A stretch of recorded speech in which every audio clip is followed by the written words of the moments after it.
ensonga ze tukyaliko ezikyali mu ddiiro nsonga za Paulo Kafeero era nga waliwo omwana omu ku abo abasinga okubeera nga tebafaananira ddala Paulo Kafeero kyabewuunyisa nnyo abantu okubeera nga te results zikomawo ng'omwana ono talina kakwate nakamu ku mugenzi Paulo Kafeero. Kakati no ebitabo bizzeemu okubeera nga ate bibikkulwa era nga lawyer wa family n'avudde nabeera nga ate munange ategeeza nti omwana ono alina akakwate ku family ya Paulo Kafeero. Njagala kubeera nga ensonga ezo nzikuwa twongere okubeera nga tetumanya biki ebiri mu kubeera nga tebigenda mu maaso side ze ndowooza somewhere somehow oba balina engeri gye bamesingamu up tekirina kubeera nga tekitegeereka naye nkutegeeza akadde kano lawyer wa family ya Paulo Kafeero avudde nabeera nga ate ategeeza nti omwana ono alina akakwate ku nsonga za Paulo Kafeero. Ngenda kubeera nga tekuterawo ensonga ezo yongere okubeera nga tomanya biki ebiri mu kubeera nga tebigenda mu maaso side zeyo sako n'ensonga endala nnyingi nnyo nga bwe ziri mu kubeera nga tezitambula mu ggwanga lyattu Uganda tuula butuuzi kali naye nga sina kubeera nga tembatwalayo eyo ku nsonga z'omwana wa Paulo Kafeero. Njagala kubeera nga tenguterawo muvubuka ono yakubidde aba UEDCL n'abeera nga ate ababuuza lwaki basobola okubeera nga tebajjako NTV Uganda ku mpewo era nga abyewuunyisa bannanga Abannayuganda era nga bwera wankugyeyo tusimbulire ddala mu nsonga za Paulo Kafeero nga bwe nkutegeeza Sheikh Ashraf musomi wa dduwa ne woba oli bweru wa ggwanga ono najja kubeera nga ate akolako mu ngeri emu oba endala ku namba z'essimu zitawo WhatsApp ku stickers ajja kulombera edduwa era ensonga zo zijja kubeera nga ate zitereera katusimbulire naki ekiri wakadde kano timbawo Asebo ne bannyabo batumidde nnyo n'omuwanguzi Godfrey ne akaunti ye entuufu Mukama abawa omukisa.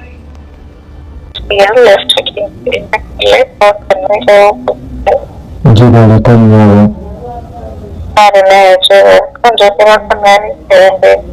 wabeerako Michelle Babaleeta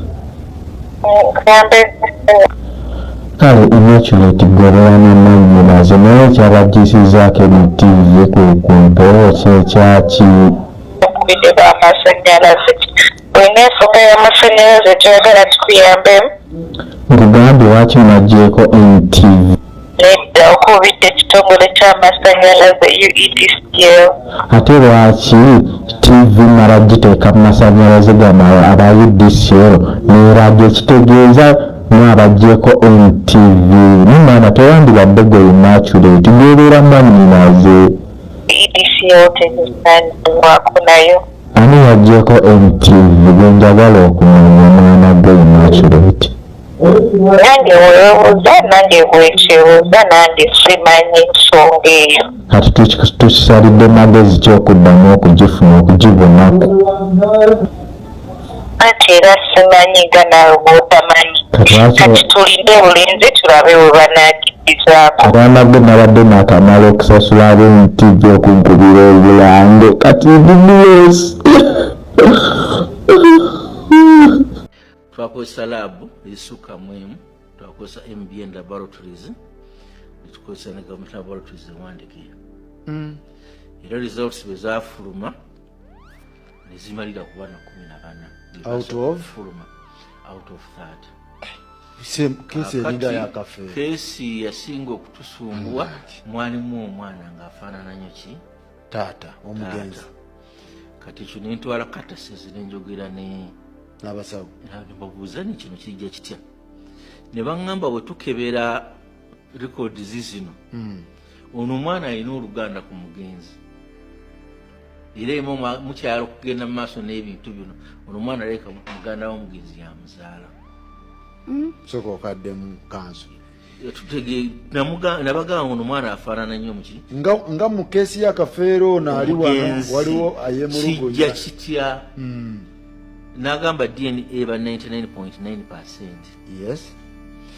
Ono omwana si mwana wa mugenzi bamwagala results muzongereyo ba mu America ba South Africa na mwongereyo naye kyenyinza okubuulira ko tuzitunuulira wano records ziraga nti ono omwana alina oluganda ku mugenzi nakesi gye nja okuwaayo waliwo keesi emu yali before justice bamugemeire ng'abantu basatu bewandiisa ku kyapa naye nga bagamba ettaka lali lya jjajjaffe abalenzi nga bagamba ffe tuliko okugula mugabo gwa kitaffe buli mulenzi agamba taata wange wanjawulo taata wange yalinako omugabo taata wange yalinako omugabo n'omuwala yali ku kyapa ng'agamba ne maama wange yalinako omugabo nga bonna bagamba basatu bali ku migaalo gyaki gy'abazadde baabwe.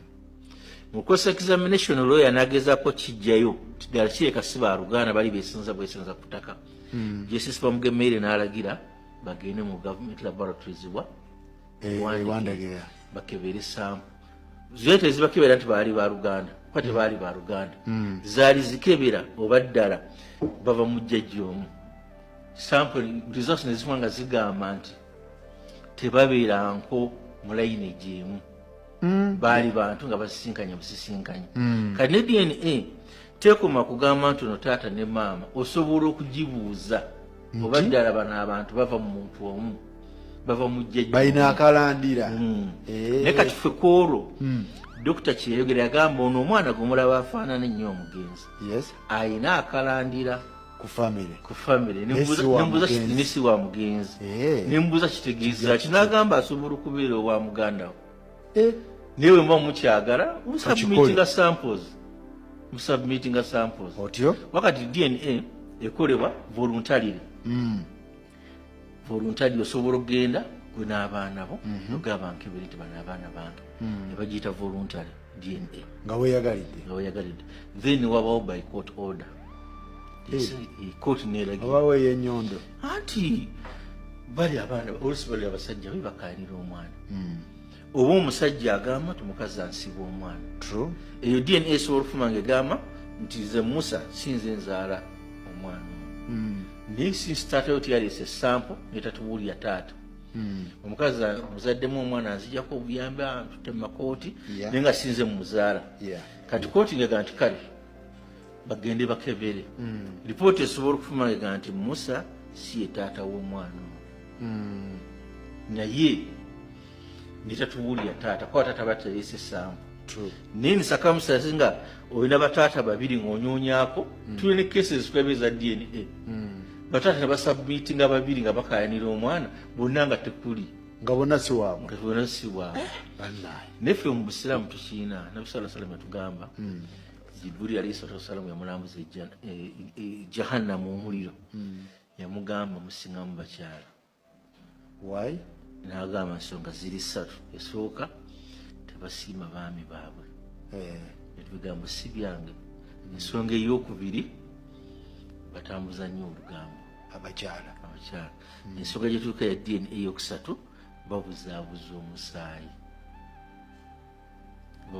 ebyo byawandiikibwa eyo hadithi namba nsosala yadyoga myaka 200 emabega kati wano mukubuza omuzaamusaayi toliko kesi za DNA nga bakebera abasajja bonna beekuba empigo oyo mwana wange bonna nga tekuli amuzaala kwabo ababiri kati naddayo ku drawing board waliwo ne kesi endala eyali munyini mu estate eyo gyensoose okumimyako y'omukyala bwe yamaliriza nga DNA ezifulume tumaze okusomaawo results nali wendi eyatula erinnya nanga kireka omwana wagundi kireka wani yali amanyiye omukyala ne wabawo omulala twali tumutwala nga omukyala w'omugenzi ddala kubanga bali balina abaana meka bana kati tumubanje owokuna yali tatuleetedde third born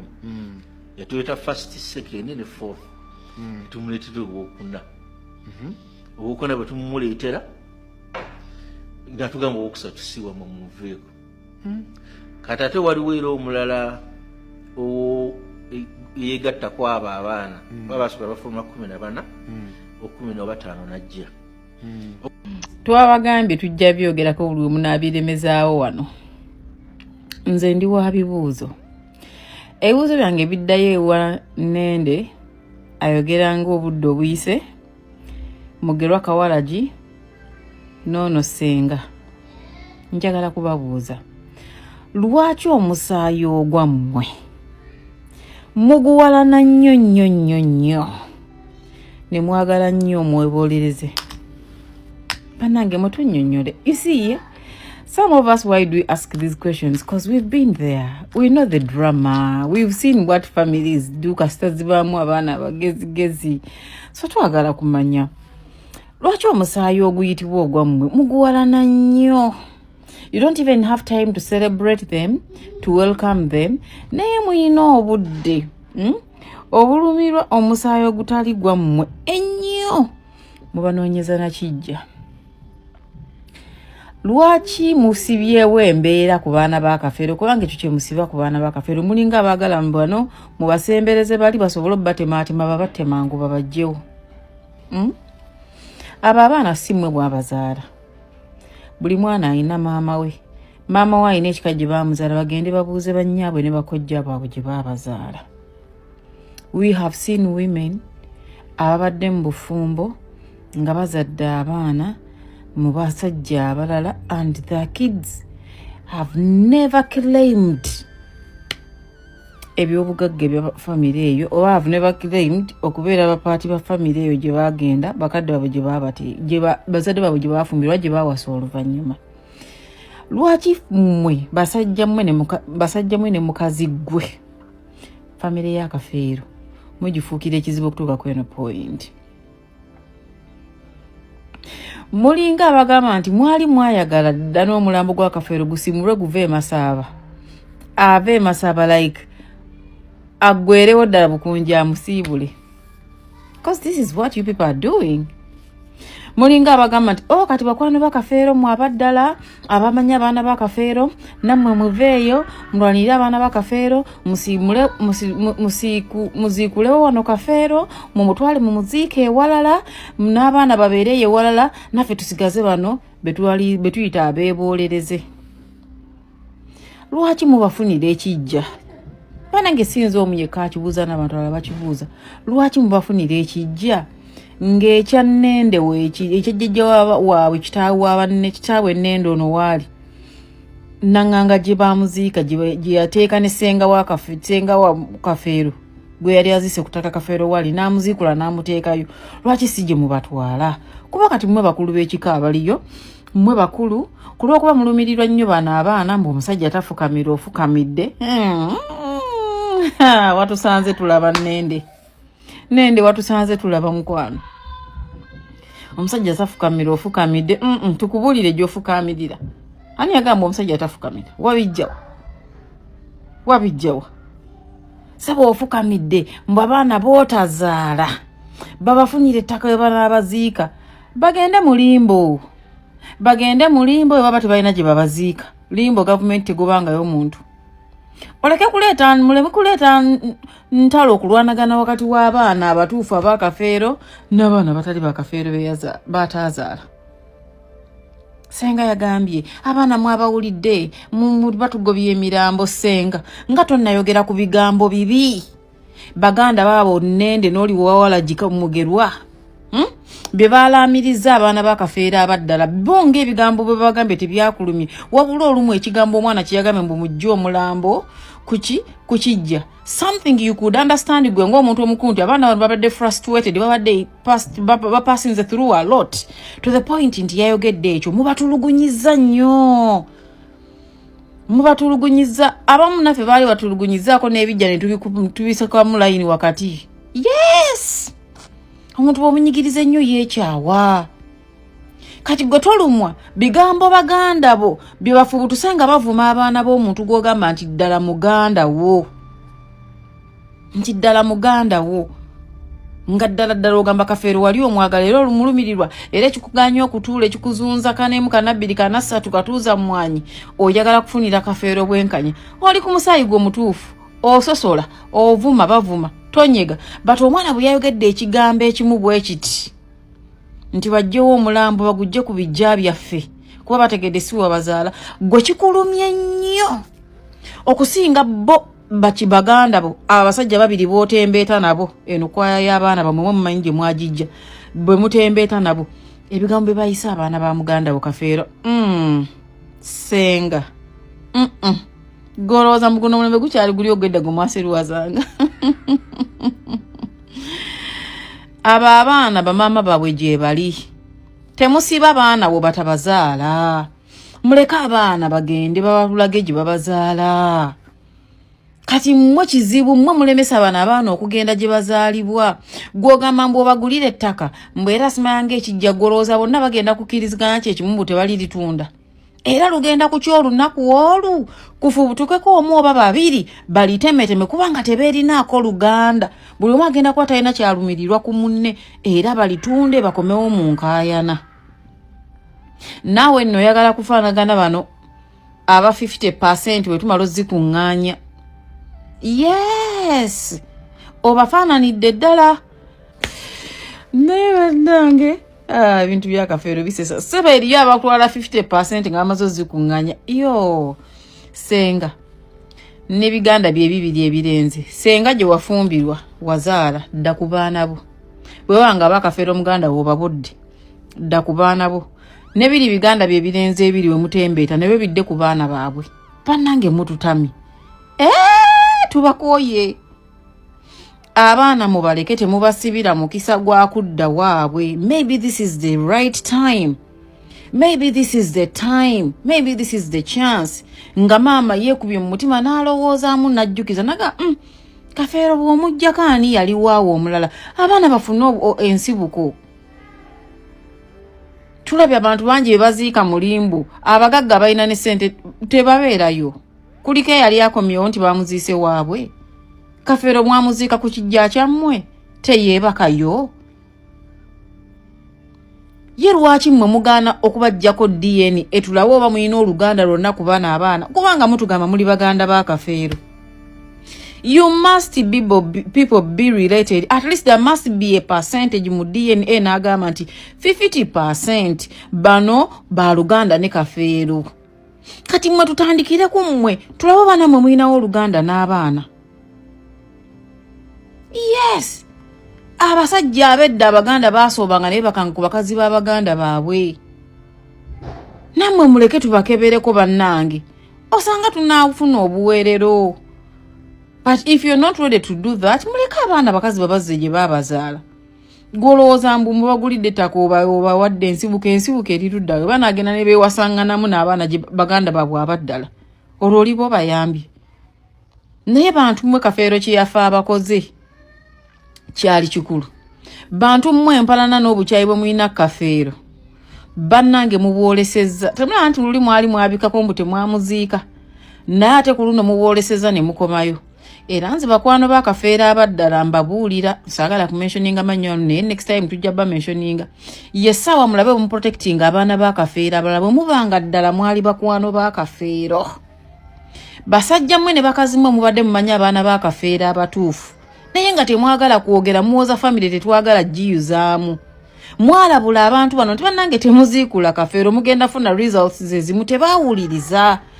Era baamuziikula results ne zibakuba enkuulibwe papa. Ne beekuba own goal. Basajja mmwe ne bakazi mmwe mu protecting abaana b'omuntu yali mukwano gwammwe. Mu protecting abaana ba Kafeero. Kiba kyetaaga kusitula Kafeero nammwe muziikula ogwokusatu.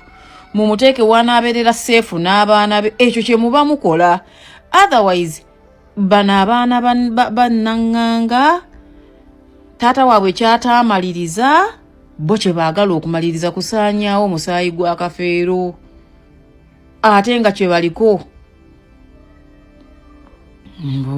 musajja tafukamira nga gwani atafukamira musajja alina ali biza alina obudde obwewuuba 1 2 3 4 abuyina obudde gwateebaka ku bakazi ba Kafeero lwaki olumiriza nnyo mbono tamuzaala oli tamuzaala.